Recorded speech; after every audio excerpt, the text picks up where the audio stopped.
makauni bende dago mar mondo mi lenwa ni into ni bedo chiliel karango tisebedo ka intiere kata in kaka ng'ama miyo nuweyi kod nyithinda di ma koro gin nyithi kiye tisebedo kidhach kod geyo machalo nade? Erokamano ahinya. An achako bedo chiliel 2012 masani an gi higni 9 ka onge wuon parwa.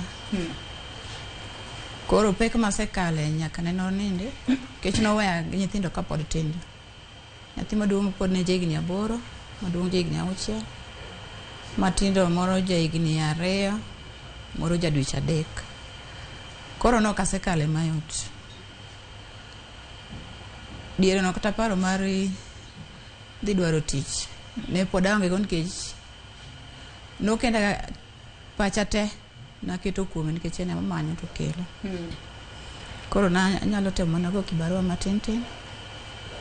Samori kaka jahigni 2 gi jadweche 3 ni koro chuno ni mori tuyo toki mori tingo idhi dwaro kibarua.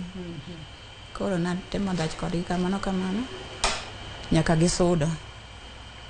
Koro ka gisebet joma matin nyalo chopo jahigni 5 moro ni bende otegno gidhi skul. Eka namanyo tich mar rito. Koro tok tij rito no ema nachako yude nafu matin koro anyalo timo gika kian. Kamano. To koro nuweyi gi nyithinda di wacho ni ne ntiere moro matin. Ne gin 4. Ne gin nyithinda 4. Moko go ne gin johigni adi? Awacho ni maduong' ne jahigni 8. Jahigni 8. Maluwe jahigni 6. 6 kasto higni 2 gi jadweche 3. Gi jadweche 3.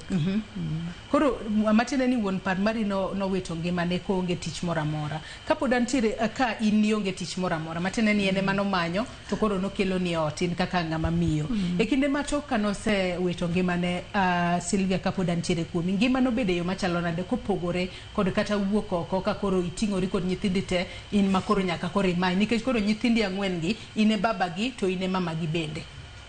Ngimano ok obedo mayot. Ngimane tek. Ne an ng'ama nyalo dhi kwayo chiemo kawede kech ng'ena tedo machiegni gi kadne. Koro ka no mapek taringo kanerwa. Nera kawuono